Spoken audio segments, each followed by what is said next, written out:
welcome back to the Unanimous Decision Podcast. I'm your host, D-Palm. Follow me on Twitter at DPalm66. Follow the show on Twitter at UDPod. Follow the entire MTR Network at, you guessed it, the MTR Network. You found us. Don't lose us. Subscribe to the iTunes Store. Subscribe everywhere they give away podcasts for absolutely free. Leave that 5-star review. I'll read your words on the air. It's a great way to let us know you're listening. And then, maybe have me say things that I would actually not rather say on the air because of the 5-star review. I've denigrated many teams I love for your amusement, and I'll do that for a 5-star podcast. I'm a very cheap date. All it takes is a 5. MTR, you may have heard on some of our other shows, we're currently partnering with Stitcher to bring you the first episodes of Wolverine The Long Night podcast. The Long Night is a scripted podcast serial featuring Wolverine. It's our very first scripted podcast from Marvel, and this is a very new audio format. It's a federal agent's taken to a town in Alaska where they're working a murder case. Logan's the main suspect. You can go to Stitcher.com right now, put in the code Tuesday, and that way you get your free month of Stitcher. You don't just get access to The Long Night, you get access to all the Stitcher premium shows. And, hey, at the very least, you've got a great taste of some audio content that Marvel's going to be rolling out in different formats over the next coming months. Get your finger on the pulse of what's coming down the pike in that atmosphere. And I have brought us here today for a quick snap so that I can apologize. UDPod listeners, I led you astray. I told you that the basketball tournament was unexciting, that it was no point in watching, that it was a series of missed layups and dash streams. But this year proved me wrong. Yet again, I don't like to come on the airwaves and say, hey, I was wrong, but hey, I don't have to do this. This is my choice. I want to come out and admit, because I saw two of the best shots I've ever seen in my entire life in this Final Four. My God, it was just a sight to behold. You look at Notre Dame taking the win in the last second shot, and then having done it 2 days. Oh, y'all thought I was talking about the men's tournament? No, the men's tournament is trash. TRASH, and we'll get to it next. But first, I want to start with the women's tournament, which, and I know people say don't compare it to the men's because they should stand on its own. And my argument's always been the women's tournament does stand on its own. It's more impressive. It's more fun. The last 3 years, I just pulled the last 3 years as a test case. 3 years ago, the big story in the women's tournament was, of course, Breanna Stewart's 4th straight national title and her 4th straight, the best player in UConn history. It was a sight to behold. Dominance is not a bad thing, no matter what they tell you. Is UConn bad for women's college basketball? Absolutely not. We cheered the Bulls. We cheered the Bruins. We cheered the Yankees. America loves a winner, and Breanna Stewart was that winner. 4 straight. I think the streak ended up being 111 straight games without a loss at UConn. It was just unreal. But you say, hey, D-Palm, that's an outlier. That's 1 year, a singular year of a singular team doing something that's unprecedented. There's no way the next year would run up, would follow up. But it did. You had South Carolina team that wasn't supposed to be that great make its very first title game, make its second Final Four, and win its very first national title over Mississippi State because UConn fell in the Final Four. That's right. The UConn that's so bad for the sport, the UConn that destroys parity, it fell in the Final Four. Well, you ask me how that happened. I'll tell you how it happened. UConn set that gold standard so high, other teams had to reach that standard.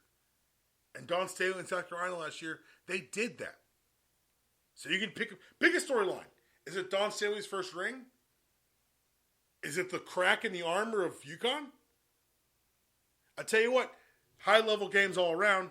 And when you look at the end of those series, and this is kind of going to go to something I talk about later with the men, the national title game last year for the women, 55-67, Mississippi State, who had beaten UConn in overtime in the semifinals. It was a wire-to-wire great game. Asia Wilson won the MVP of the tournament. And then you got this year's tournament. Oh, my God.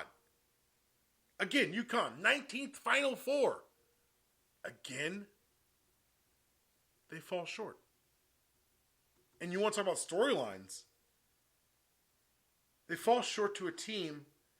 If they'd have beaten Notre Dame, they would have had a chance to go revenge their loss from last year's Final Four against Mississippi State. Say something else about the women's game. The Final Four, all 1 seeds. Now you can say that this is a top-heavy system, Or I can tell you that people doing the seeding actually know what they're talking about. So I've heard people tell you that, oh, the upsets are what make the tournament. No. That's not how America works. We say we cheer for the underdog, but we really want to see the Patriots win another one. We cheer the Cowboys, the team of the 90s. Americans love greatness. The scrappy underdog's a great story, but what remains in our zeitgeist is Babe Ruth, is the record setters. You don't argue about who was third best, you argue about who was best. And I can tell you right now, the women's tournament the last 3 years, I can tell you unequivocally, the best team won those tournaments.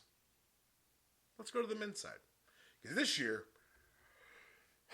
I'm told, was exciting. I didn't watch 1 minute of men's college basketball this season or this tournament. I'm not saying it to brag or anything. It's a fact. I can't honestly speak intelligently to the product because I didn't watch it. But I can read. When a 16 seed beats a 1 seed by 20 points, maybe the guys who are talking about these kids and making millions of dollars while the kids make nothing don't deserve their jobs. Maybe if a 16 can beat a 1 by 20 points, your prognosticators are overpaid or useless or empty suits. Pick an adjective. Everyone said, oh, this is why we love March. That's not why we love March, guys. UMBC is a great story. Like I said, hey, it's a great narrative. But ratings were down. For the tournament as a whole, not just for them. Little Chicago, the little team that could. The nun who, was cool until the super problematic thing she said about the NBA. This is what you're showing me. I don't know. I don't see it. 9 and 11 seed matching up. Why is that exciting to people? I don't get it. Michigan losing to Villanova 79-62 with the 6th man on the bench. I'll tell you what, the people who've defined those women's tournaments that I just read off of, they defined those seasons. It wasn't a 6th man coming out of nowhere getting hot in one game winning MOP. Maybe I'm being too harsh.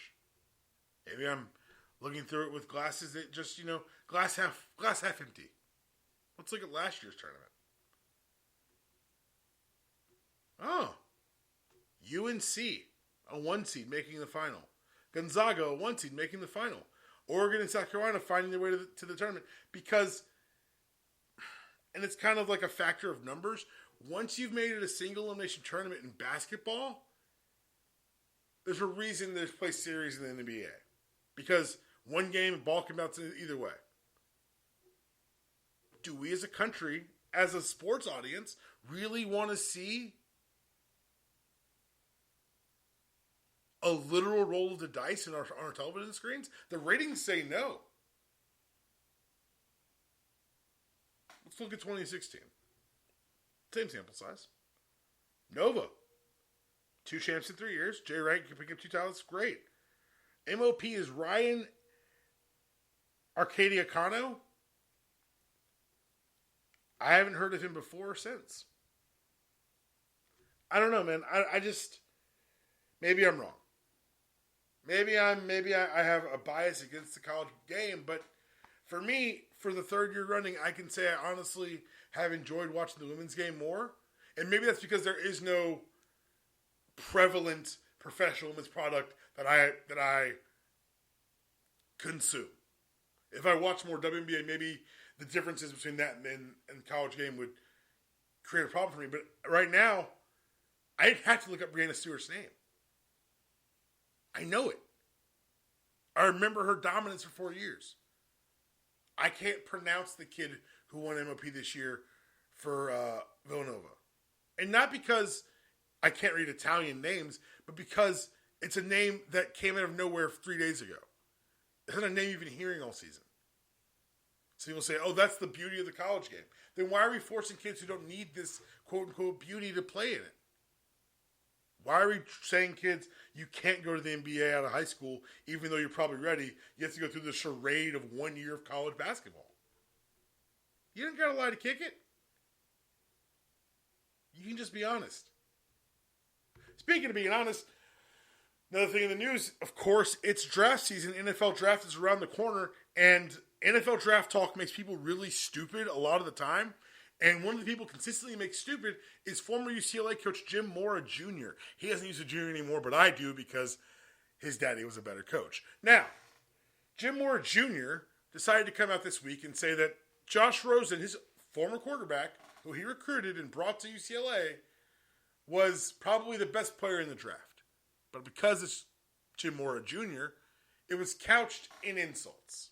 He said he thinks too much. He asked, it's not going to be enough to tell him what to do. You got to tell him the why. As if an intellectually curious football player is something to be a drawback. They did a thing in SI this week, or maybe I forget. I'll find the link. But there was stories about these top quarterbacks when they were in high school, and Rosen's was so forward thinking, and it was a way to get his. So their school raised money to send the team, I think it was to Hawaii for a game. And a lot of kids would be able to just go home and say, hey, Mom, Dad, I need $1,500 to go to this thing, and they could write a check. But some of his less well-off teammates couldn't do that. So they were able to, I guess they had different ways to raise the money. So Rosen designed a card, threw on a suit, and said, hey, if anyone comes in here using this card, you give them a discount to all the local shops and restaurants around their school in their area. Sure enough, he had sponsored a way to help his teammates make it to the trip. His only request is that his coach not tell anyone he had done it. And the coach said he's only revealing it now because it's been 4 years and all the kids are gone. If that's what intellectual curiosity leads to, sign me up. He wouldn't be a fit for every team. What do you mean, Jim Mora Jr.? Is this the same way you talked crazy about Miles Jack a couple years ago and his decision to leave early? People don't forget. And apparently people do. I take that back because everyone seems real confused about this Mora stuff. No. This is who he's been. This is who he is. This is what he does. That's probably why he won't be a hot coaching candidate for a while. I'd suspect him becoming a talking head before anything else. And lastly, I want to leave us all. This is all kind of. I was a little angry. I'm not in an angry place. I'm having a good time. But I do want to talk about a tradition like no other: the Masters. The Masters is back, baby, and not just because it's April, but because Tiger Woods is going to play. And Tiger Woods has looked pretty good, and we can be honest about this now, can't we? There really is no Masters if Tiger's not involved. We've seen the ratings, we've seen the purses, and people who say, "Oh no, Tiger's no bigger than the game." Hey, man. They changed the course to stifle Tiger, and then he beat it again. I was fortunate enough to back into tickets a couple years ago to, I think it was the Thursday, the very first round of the Masters. And my dad's a huge golf fan, and I was able to take my dad. It was a cool father-son experience. It was something I could never have again. And Augusta, I know every year the price tag shock hits people where they find out just how inexpensive it is to drink and eat at Augusta because they accept no corporate sponsorships. That's why there are no commercials. That's why a sandwich, $10 gets you that list that was on the internet today, as opposed to anywhere else. But there's a darker side to Augusta, and not just the racism and misogyny. When you're taking in the Tiger clips, whether you watch all day Sunday for Tiger in red, or you just catch highlights on SportsCenter, or you're just there for 18 to watch Tiger hopefully win another, I want to remind you of this. Take a moment during one of the establishing shots and look around. This is in Augusta, Georgia. Find a squirrel. 4 days of this tournament. Find a squirrel. And when that creepiness settles in, let's get really weird. Look up. Find a bird. Any bird. At any time. At Augusta. I honestly think that if they had the cure to cancer at the center of Augusta, they wouldn't dig up the grounds. But it's hopefully going to be a fun one to watch this weekend. I know that Augusta is going to be my reprieve from what stands to be a very exciting WrestleMania weekend.